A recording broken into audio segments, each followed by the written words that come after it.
Hello everyone, we are back and we are reviewing some more custom cards made by Hazash. This is for the Secrets of Solstheim set. The first episode probably came out a couple days ago, maybe a week ago. And there's going to be, 9 more I believe? I think there's 11 sets in total. So you guys are in for a nice little treat today. And we're looking at some shouts that Hazash has designed.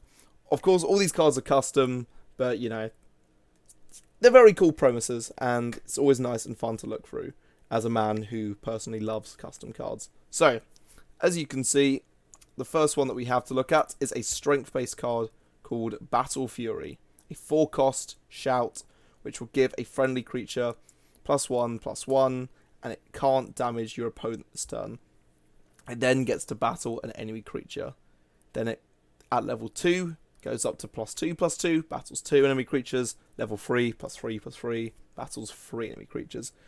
As you can see, he's mentioned that despite there being a slight rework on the set, this one managed to survive the changes that he made, but added the text to make sure it wouldn't just be used to make breakthrough decks go insane. You can see these cards are kind of made in a way to have one strong card just tear through your opponent. At the lower levels, it's not great, but then when you get to this highest level here, this is just great for getting rid of, say, if your opponent's got a bunch of Risen Deads, or, I don't know, they've done something weird and got a ton of Tree Minders, or just a lot of guards, basically. Battle Fury means that if these guards are weak, they're all just going to be destroyed. Doesn't matter what lane your cards are in, you can kind of resolve it with a card like this. Very nice, very cool, I'm a big fan of it. It's something that you'd want to be getting buffed up to the higher levels through cards like Cool Dragon in your deck, or maybe a Word Wall. But yeah, it's very nice. Next, we have Solstheim, a 4-cost shout which is a prophecy. Level 1, plays a random prophecy. Level 2, look at 2 random prophecies in your deck and choose one to play.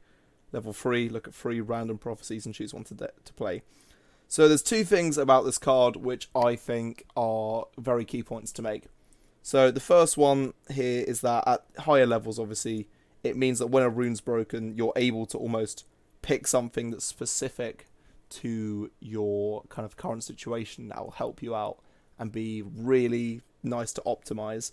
Level 1, it's not great, but obviously, same as Battle Fury, really. Like, level 2 and 3 are what make it worthwhile. Level 1, it's not really anything you care about, which is quite similar to most shouts, to be honest. But the other key point about this is that it's really good for deck thinning. Think about it. Instead of drawing a card, you're getting rid of this, and then you're getting rid of something else in your deck.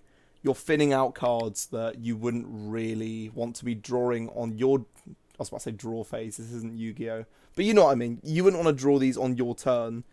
You'd want these to be things that you can kind of play as a reaction, and you're kind of getting rid of 2 cards at once, which is really nice. Very cool, and if you guys remembered Aura Whisper, if you've seen this before, it's now in the Dawnguard expansion and not here. Next, we have Bend Will. A 6-cost shout, which starts with put an enemy creature with 3 power or less into your hand. Then it changes to 5 or less into your hand. Then it changes to any enemy creature into your hand. So not only are you stealing a card from your opponent, you're getting it to, be somewhere that you can play later.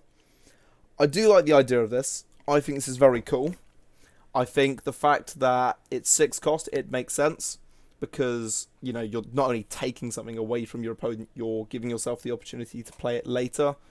And it does mean that, say, you take away someone's Odivine, for instance. You're not going to be able to steal it with a level 3 Bend Will and then go and just play it unless you have done something crazy with your Magicka. But it's a nice idea. As he's mentioned here, the original design of Bend Will would just be that you steal a creature and shackle it. But it's too similar to another card he's already designed. And, I mean, it's somewhat similar to Arrest then anyway. So, something like this, it's, a bit more interesting. Yeah, I guess stands out more from Arrest. Next, we have Frost Breath. Fire Breath gets a lot of love in everything, but it's nice to see that we're actually, looking out for Frost Breath. And it's also a very cool bit of card art there. Nice one to appreciate. So, this is a 2-cost card, which starts at shackle a creature, deal 1 damage, and then the damage goes up by levels, and you still get to shackle the creature. Yeah, no, again, this is quite a simple and standard card, but it's something that's good for delaying your opponent, and the fact that the cards are cheap themselves, being only a 2-cost, means that you're always going to have some level of use for it, because you can delay your opponent's moves. I've not really got too much more I can say on that one, but it's a very nice card. Right, next we have Dismay, the Endurance one. A 3-cost card, which starts with silence all enemy creatures in a lane with 2 power or less, and then begins with silence all enemy creatures in a lane with more and more power as the levels go up.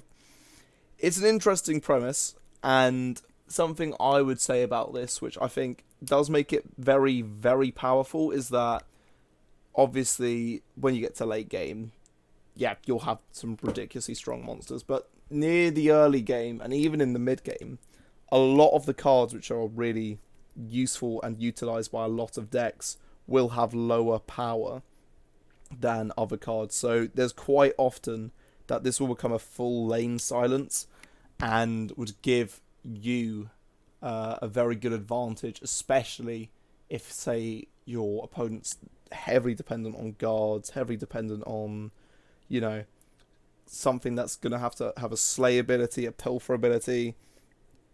It's very, very scary, I think. And, I mean, as he says, it starts off as like an arrow storm that silences creatures. And that is something you do need to consider, that it starts off as an arrow storm, but you still get to keep the cards. So it can't be seen as, like, you know, busted or overpowered.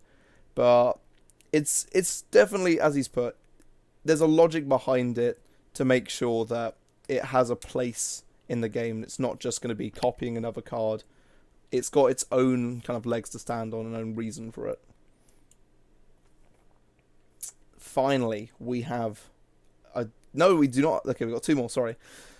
Next, we have Soul Harvest. A 2-cost action, which will consume a creature to draw a random shout from your deck. If the consumed creature is a dragon, you can upgrade the shout that you draw from your deck. I think this is quite cool because Consume was a mechanic that was in the game for the Moons of Elsewhere DLC, but it didn't really feel like it ever got enough love, if I'm being honest. It got a few cards that had interesting-ish abilities, but not enough that you could really make diverse decks with.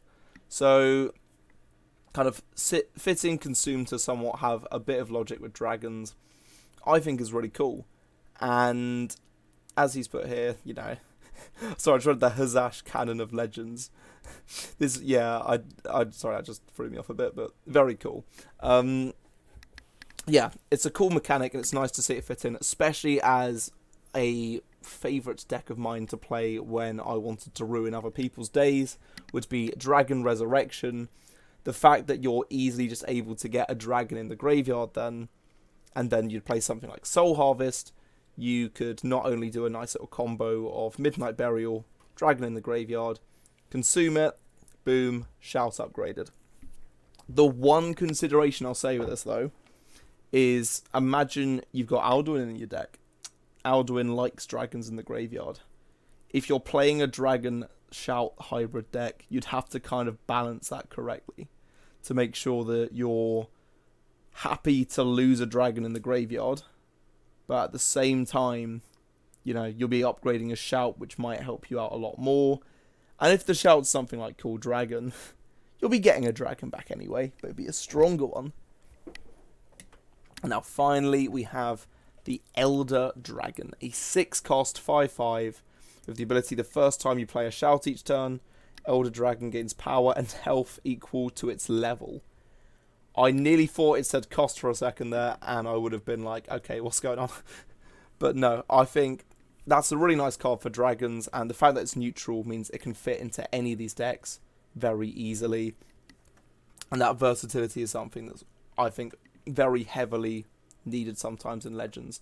It's like, if any of you have ever played Infinity Wars, there's a card in the game which is like a legendary neutral. And it's like, if you have this card in your deck, you can play, I think it's like one card from every attribute. As much as something like that would be cool in Legends, it would break Unite the Houses. So they can't do that. But having stuff like this as a neutral and is versatile, great for the game. Very healthy. But as I said, it could snowball, but not as much as his original design, which admittedly I do not remember what it looked like. But yes, this is the Shout collection. I hope you guys have enjoyed. If you have, don't worry, we've got plenty more of these to go through. So thank you for watching. Thank you, Hazash, for making these cards, and I'll see you in the next one.